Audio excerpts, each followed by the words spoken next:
也许你不熟悉派拉蒙影业这个名字，但你一定看过他的作品《碟中谍》《星际迷航》《变形金刚》《教父》。而我身后这个地方，就是这家百年好莱坞公司在美国东海岸的老总部。这是纽约时代广场的派拉蒙大楼，建立于1927年，曾经是纽约最耀眼的电影宫殿。它里面的剧院能坐下3000多人，首映礼和明星红毯在这里不断诞生。曾经它也有全城最高的钟楼，代表着早期好莱坞的鼎盛力量。而如今，这家传媒巨头正在经历最大规模的重组和并购。2025年8月，甲骨文创始人之子 David Ellison 入主派拉蒙，历时1年半后，他手中的 Skydance Media 以80亿美元收购了这家好莱坞巨头，而他成为史上最年轻的大制片厂 CEO。Hello， 大家好，欢迎回到硅谷101，我是特约研究员一文。今天这期视频呢，咱们来好好聊聊派拉蒙这家公司。其实，在我们制作这期视频的过程中，还发生了另外一起震撼好莱坞的收购。12月5日，我们耳熟能详的网飞 Netflix 官宣即将以827亿美元收购好莱坞巨头华纳兄弟。这场收购的竞标过程尤其激烈，比如我们这期的主角派拉蒙和 David Ellison 就在9月3次出价，想要一举吞并华纳兄弟以及他旗下的 CNN 和 HBO， 而且好莱坞内部也是一度对他寄予厚望。12月8日，派拉蒙向华纳兄弟股东提出敌意收购，但就在我们视频发出之前，媒体报道华纳兄弟依旧选择了 Netflix， 正在建议股东拒绝派拉蒙的竞标。我们硅谷101播客最近也发布了一期关于 Netflix 收购华纳兄弟的讨论，欢迎大家配合这期视频一起收听。这两起收购可以说是即将颠覆好莱坞的格局，所以呢，我们硅谷101也想借着这次机会，为大家详细拆解一下这两起收购，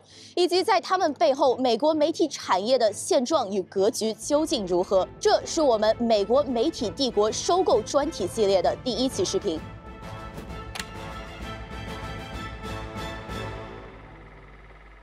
我们先来聊聊 David Ellison 上任后的派拉蒙。自从收购尘埃落定后他几乎没停下来过。他第一件事就是把派拉蒙重新拆成了3个大块，拍电影和电视剧的 Studio 部门，以 Paramount Plus 为核心的流媒体部门，还有包括 CBS 在内的电视媒体部门。他还一口气换掉了大半批高层，找来前 NBC Universal 的 CEO Jeff Shaw 做总裁，还请了右倾媒体的 Free Press 的创始人 Barry Weiss 去当 CBS 的新闻总编辑。同时，为了省钱，派拉蒙已经裁员2000多人，并取消了居家办公。但其实被收购时的派拉蒙已经在垂死挣扎了。2024年，迪士尼营收914亿美元，流媒体业务实现了首个全年盈利，净利润达到5.74亿美元。华纳兄弟探索营收393亿美元，流媒体盈亏6.77亿。相比之下，派拉蒙2024年营收仅292亿美元，净亏损62亿美元，流媒体也还在亏损，有线电视彻底崩溃，昔日制片厂巨头威风不再。那么问题来了，对于派拉蒙而言 ，David Ellison 究竟只是一个富二代，还是一个想要重塑媒体版图的野心家？我们观众中在硅谷的朋友们可能听说过 JJ Lake， 这是一个位于 Mountain View 的创新空间加孵化器，也是我们硅谷101的办公室。很多期节目就是在 JJ Lake 的会议室里录制的。JJ Lake 是由一家亚洲基金 Oriza Holdings 支持，基金总管理规模300亿美金，前后投资了1500余家项目，有111家被投企业上市退出，主要关注先进制造、生物医药等硬科技领域。目前 JJ Lake 正在招募创业团队申请他们的孵化器项目，特别适合希望更好发挥利用亚洲的生产制造、供应链、市场等优势的创业者。JJ Lake 可以给创业者提供最高价值600万美金的创业支持。过去6年里，有490多家团队申请了 JJ Lake 孵化器，117家团队入选，其中53家团队都在亚洲设立了总部或者分公司，总融资金额超过4亿美金。欢迎联系 JJ Lake 的负责人刘一夫详细咨询，他的微信和邮箱大家可以在置顶评论和视频描述栏里找到。此外 ，JJ Lake 也向创业者提供高性价比的办公场地，坐落在硅谷 Mountain View 的核心地带，配套有会议室、电话间、厨房和活动厅，提供包括虚拟办公室、共享工位、独立办公室的各种服务。如果正好有在寻找创业场地的小伙伴，欢迎联系 JJ Lake 的负责人刘一夫，欢迎大家来跟我们硅谷101做邻居哦。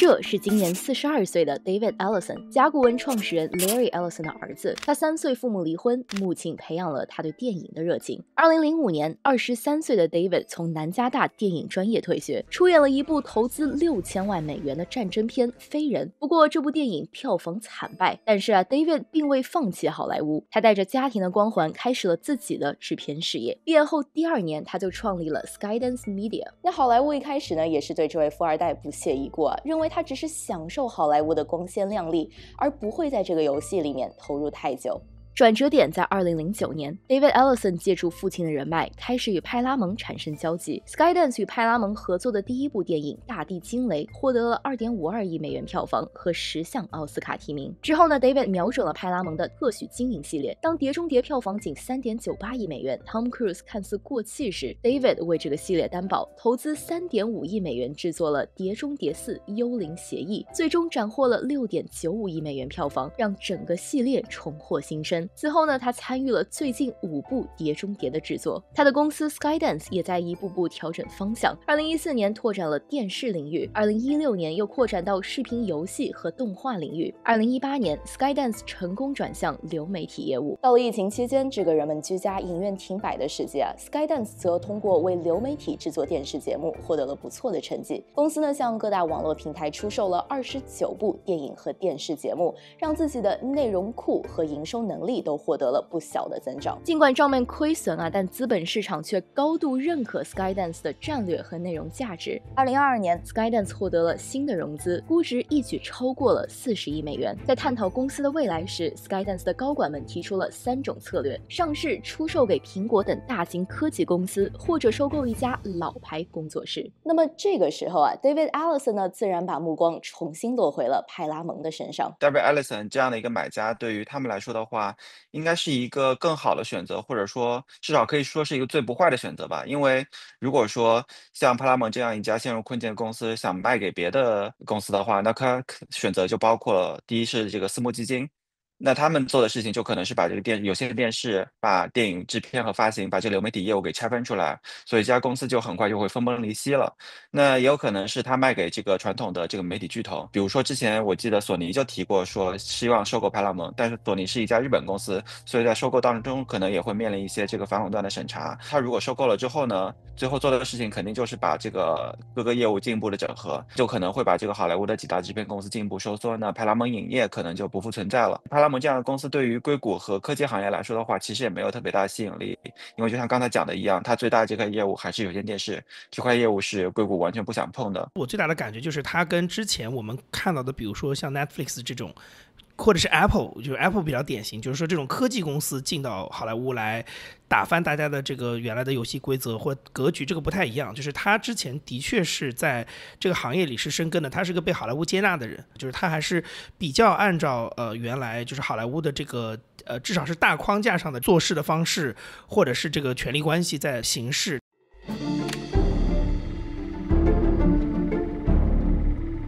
在收购完派拉蒙之后 ，David Ellison 并未停下。9月份呢，他又3次向华纳兄弟探索提出了收购邀约，想要接着吞并华纳兄弟、HBO 与 CNN。那么为什么这些曾经引领行业的巨头自己却无法完成转型呢？换句话说他们被收购是必然的吗？咱们呢来从派拉蒙的基因、内容和动力这3个方面分析一下。但是现在的话，他需要直接去和客户接触，那这时候的话就需要建立一个自己的科技平台，需要去做一些数据分析。我觉得对于传统的公司来说的话，他们是没有这个基因的。那派拉蒙的基因是什么呢？一直以来派拉蒙的形象都是一个强势的好莱坞规则制定者。举个例子，捆绑战略。在创立之初他的创始人之一 Adolph Zukor 就提出了捆绑战略。如果派拉蒙出品了一部观众特别想看的大明星主演的电影，那你院线要是想要放映这部电影呢，就必须同时购买派拉蒙的其他几部可能没有那么卖座的影片。这个策略后来成为了好莱坞制片厂系统的标准操作。而捆绑战略在有线电视时代再次被提出，观众如果想看 MTV 就必须订阅一个大的套餐，为其他频道一起付费。我们呢将在后面详细讲解派拉蒙有线电视业务的起伏。但是到了流媒体时代呢，观观众为王。如何直面观众让订阅数增长，巨头们其实并不在行。等他们意识到流媒体在蚕食自己的市场份额后，其实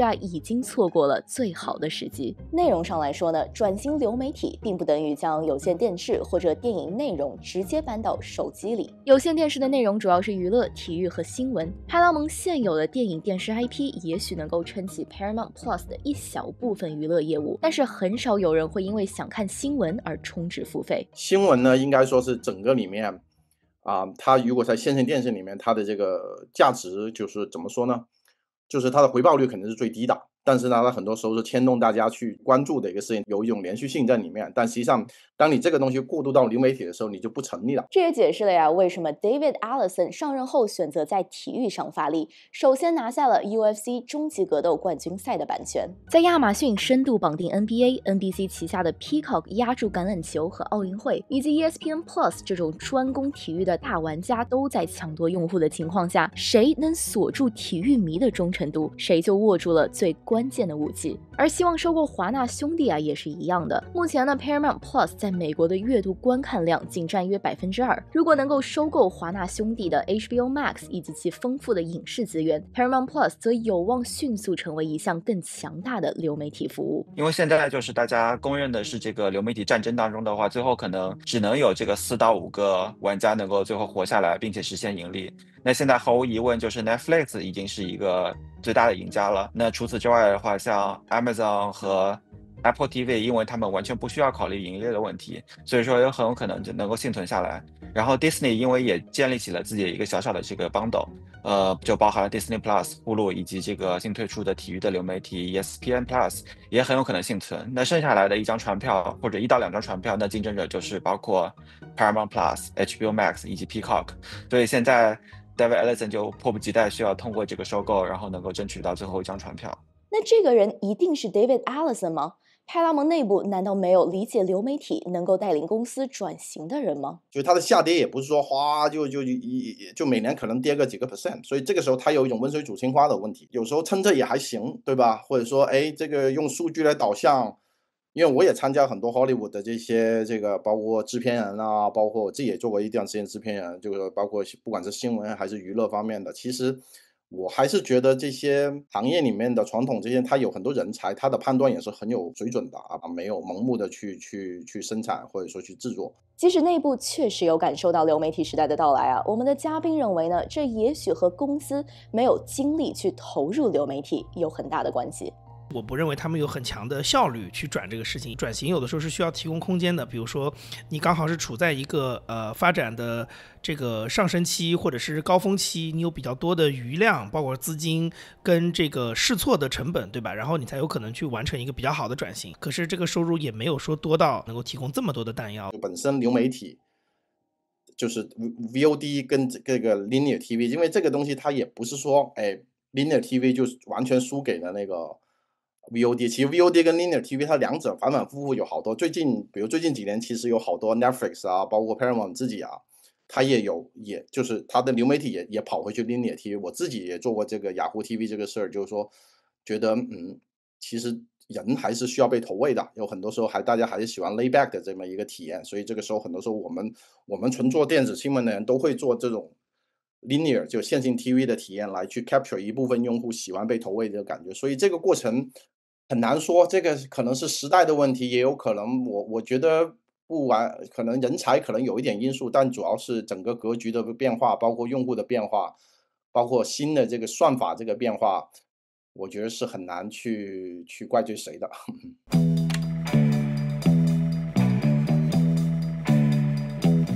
其实派拉蒙被收购也和近年来好莱坞逐渐下滑的全球影响力脱不开关系。曾经的流行文化就等于美国文化，但是今天这种由美国主导的单一声音正在逐渐瓦解。那就比如说过去美国产出的电影呢，不仅是影响美国的年轻人，还在引领全球的潮流。年轻人穿什么衣服、听什么歌、怎么样谈恋爱、怎么样生活，很大程度上都受到了好莱坞的影响。从蒂凡尼早餐里赫本的小黑裙，到壮志凌云里的飞行员夹克，到现在啊，不说引领，你很难找到再能代表一代人审美的电影或者电视剧。我经常用的一个例子就是现在年轻人当中最火的这个娱乐消费平台是 TikTok， 然后最流行的这个玩偶是 Labubu， 然后最流行的饮料是抹茶，这些都带着是一些异域文化或者说东方文化的一些东西。就我觉得这点也可以反映出来，就是美国文化不仅仅是在全世界，甚至在美国本土的影响力其实都是在退潮的。那与此同时啊，来自美国之外的文化产品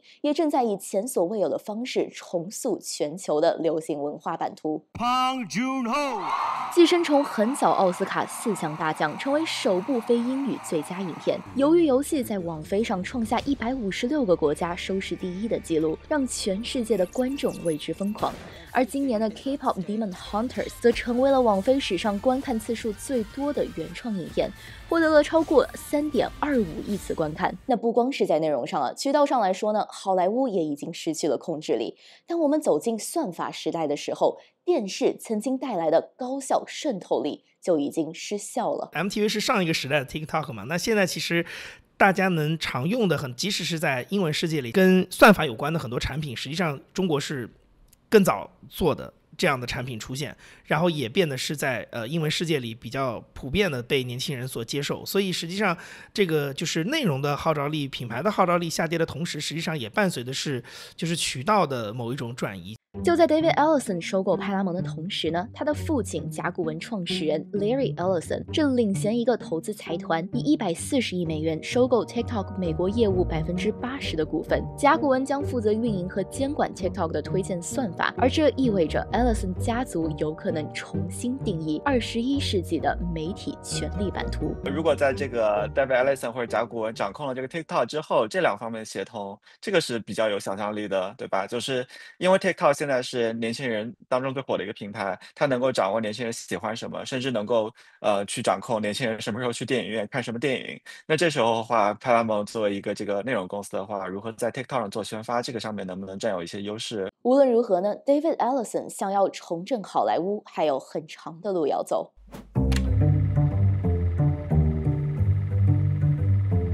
接下来啊，我们来看看派拉蒙最核心的几块业务：有线电视、电影和新闻，来逐步分析一下派拉蒙是怎样走到今天的地步的。有线电视这项业务一度是让派拉蒙躺着赚钱的业务，它的主要盈利模式有2种，第一种就是媒体常见的广告业务，而我们今天着重讲的呢是第2种，加盟费。那什么是加盟费呢？就比如说啊，如果你想要看电视，你可能会每个月付80美元给有线电视运营商，但这笔钱呢，并不是完全被运营商收入囊中，他们呢会将收入的一大块分发给各个电视频道。一个不看 MTV 的一个老年人，然后为了看新闻，或者说为了看 ESPN 去看体育赛事，就不得去买整个的一个月100多刀甚至更贵的一个大套餐。这时候呢，他们也在为 MTV 这样的公司买单。那这100多美元里面啊，大概有40美元是付给内容所有者的节目成本，而这40美元怎么分呢？就要看各频道的议价能力和受欢迎程度了。比如说 ESPN 因为握着顶级体育赛事的版权，可以从每个订户身上拿到2美元，一些不太知名的小频道啊，可能就只能分到0.25美元。作为观众呢，其实你也没法只挑想看的频道订阅，只能被迫买下整个捆绑套餐。这个模式啊，在当时非常大胆，因为传统的无线电视呢都是免费提供信号的，而现在啊，有线电视公司却需要付费转播 NBC、CBS 的频道。ESPN 是最早推动运营商付钱给内容方这套模式的，原因呢也很简单，它握着独家体育版权，能够理直气壮地告诉运营商，订户都是被我们的比赛吸引来的，你们当然得为内容付费。而派拉蒙就是这样一个捆绑销售的最大受益者。对于派拉蒙旗下的 MTV 音乐电视网、尼克儿童频道等这些有线频道来说，转播费是一项稳定的现金流。假设每个频道能够收取每家每月1美元，在美国有线电视高峰期有1亿订户，那么光附属费一项，每年就是12亿美元的保底收入，并且呢，只要观众继续订阅有线电视，钱就每个月可以自动进账，而不需要频道方做任何额外的努力。而派拉蒙的有线电视业务啊，则要从维亚康姆讲起。维亚康姆原本只是哥伦比亚广播公司，也就是 CBS 的节目发行部门，1971年才被分拆成一家独立公司。1985年，他做了件当时被认为很冒险的事情，收购 MTV 网络。当时的 MTV 网络旗下包括音乐频道 MTV 和专做儿童节目的尼克儿童频道，但这2个频道都还没有实现盈利。不过，维亚康姆的管理层看重的不只是眼前的财务报表，而是这2个频道正在形成的强大品牌影响力，以及他们抓住的年轻观众。事实证明啊，他们并没有错。MTV 一开始呢，只是24小时播放音乐录像带的频道，后来呢，又衍生出针对不同摇滚、金属、嘻哈风格的节目，再往后更是大胆转向真人秀等非音乐内容。在那一代年轻人心里 ，MTV 已经不仅是一个频道，而是一种文化，一种潮流标记，深深影响了当时的音乐审美和流行文化。因为我们现在也有一种说法，说 MTV 可能是80年代或者90年代的抖音嘛，它那个时候刚好就是处在一个代表全球最先进的或者是最时尚的这种年轻人的娱乐生活方式的一个品牌。1987年，一个叫做 Sumner Redstone 的犹太移民后代收购了维亚康姆。他的父亲啊，在1936年从一家汽车影院起家，创办了一家影视娱乐公司。Redstone 从哈佛法学院毕业后，放弃了律师职业，而选择加入了家族生意。当时呢，有线电视崛起，录像带市场也开始呈现爆发式的增长。华尔街呢，于是开始给媒体巨头们描绘了这样一幅美好的蓝图：如果一家公司可以同时拥有电影制片厂、电视网络、有线频道以及出版社，那么一部电影啊就可以变为一本书籍、一个电视剧、一家主题乐园以及一个玩具。这样一来呢，就可以从同一个 IP 里面榨取最大的价值。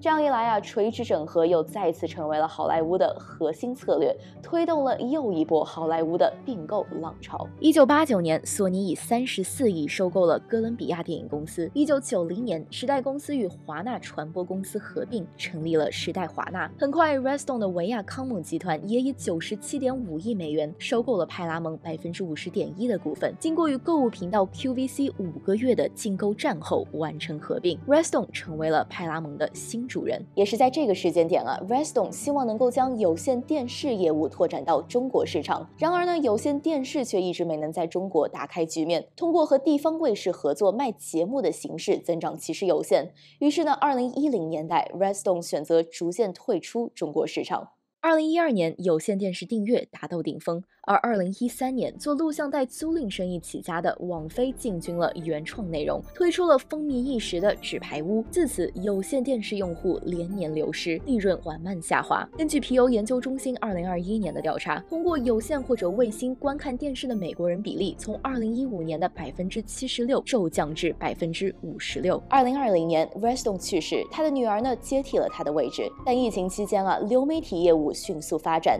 但有线电视业务却苟延残喘。不过，有线电视并不会死掉。我们采访的3位嘉宾都提到呢，有线电视现在依然是盈利较大的一块业务，只不过相对于它的黄金年代是有所下滑的。我觉得电视屏幕不会死掉，它是尤其美国是一个，我觉得美国人的家庭观念还是很重的啊，美国人还是很喜欢这个电视这个东西来维持这个家庭这个氛围，但是始终随着这个时代慢慢变化之后，我觉得真正大家去看传统的这种 linear TV 的这个场景会越来越少。绝大部分最近几年我听的就是唯一有些朋友啊还 keep the cable， 其实就是为了体育直播，就是为了星期天的那一两场球赛而已。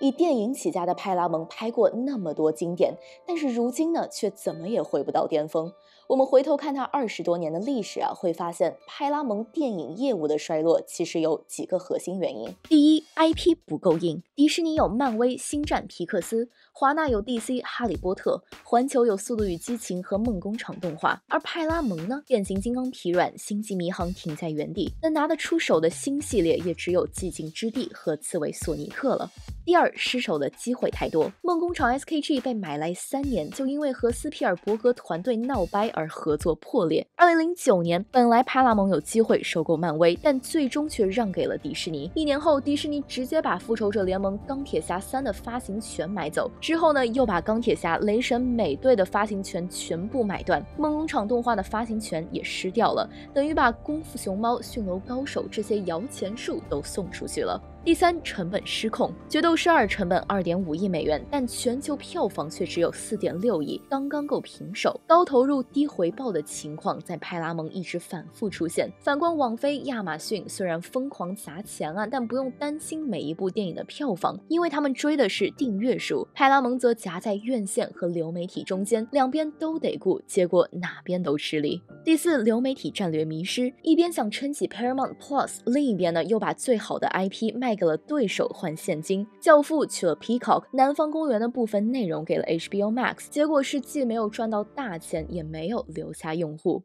最后呢，就是派拉蒙的领导层换得太频繁了。过去20年里啊，派拉蒙一共换了4任 CEO， 每换一次呢，就要重新调整一次战略。这样一来呢，就失去了连续性和方向感。现在啊，我们来带大家回顾一下派拉蒙在高光时期究竟打磨出了怎样的经典电影呢？派拉蒙第一次被海湾西方收购后，上任的 CEO 是 Robert Evans。他一上来呢，就砍掉了音乐剧、老派西部片和轻喜剧，转身压住了更大胆的创作。8年时间，他靠着爱情故事、教父、指月亮冲锋陷阵，以及辉煌的1974年，包括对话、唐人街、教父2，把派拉蒙重新带回了巅峰。他在任期间啊，派拉蒙制作的每一部电影都赚钱。1975年奥斯卡更是拿下了创纪录的43项提名。1976年，他离开去做独立制片人，接任的是 Barry Diller， 前 ABC 高管。Diller 呢，打造了一支可以说是好莱坞黄埔军校的管理团队。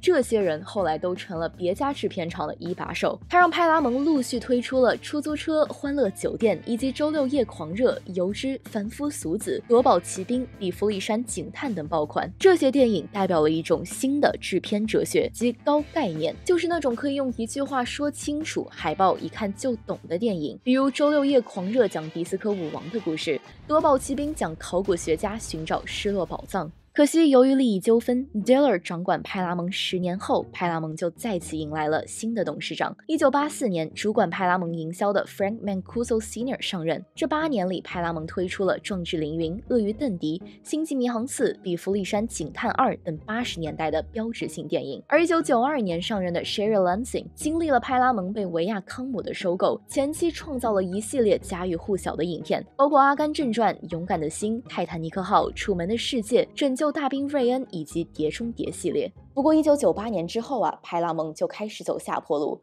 有批评者认为呢 ，Lansing 的策略太过于保守，他不断的在那些中等预算但收入稳定的电影上投入，而错失了像《哈利波特》《指环王》这样有大 IP 能够获取暴利的电影。于是派拉蒙的电影业务从此一蹶不振。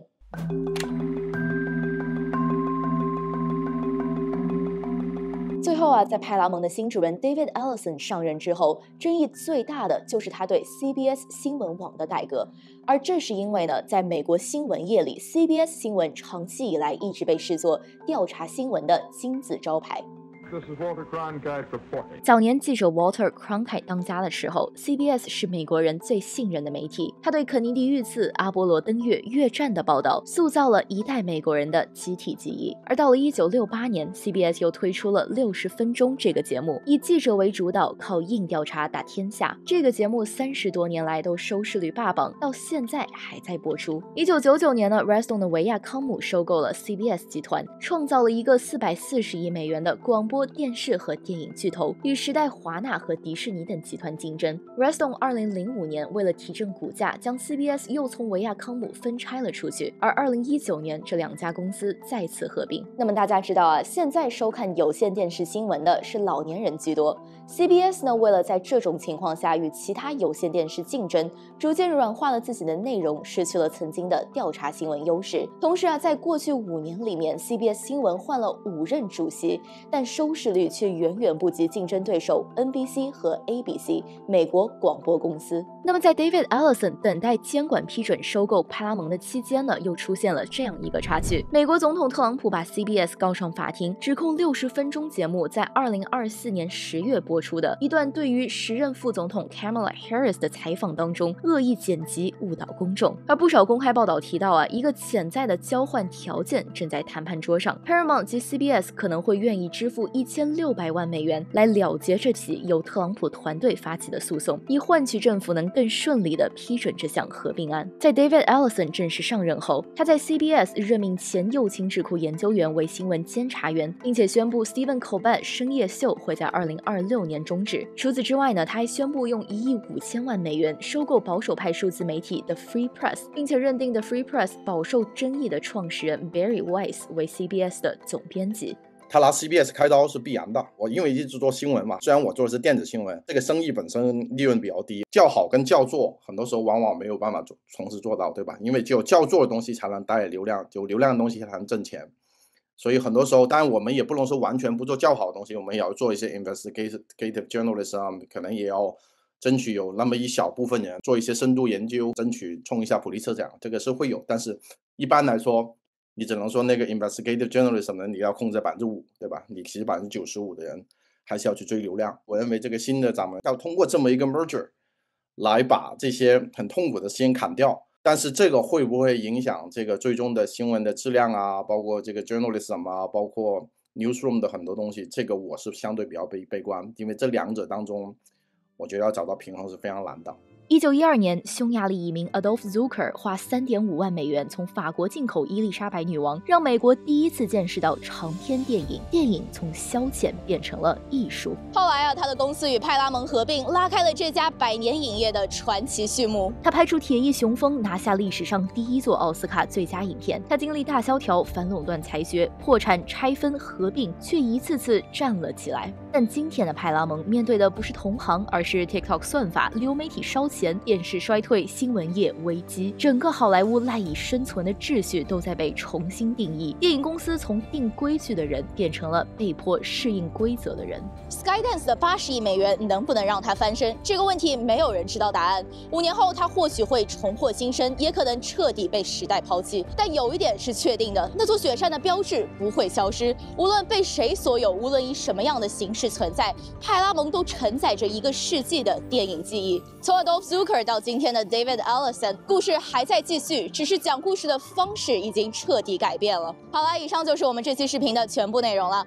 派拉蒙所面临的挑战，在另一家媒体巨头华纳兄弟的身上也可以找到对应的影子。在下一期视频里呢，我们就会聊一聊网飞对华纳兄弟的收购。在这场并购战当中，网飞为什么可以笑到最后，而好莱坞制片人又为什么愤怒？大家记得关注我们的频道和账号，不要错过下一期的内容。我是推研究员一文，我们下期再见。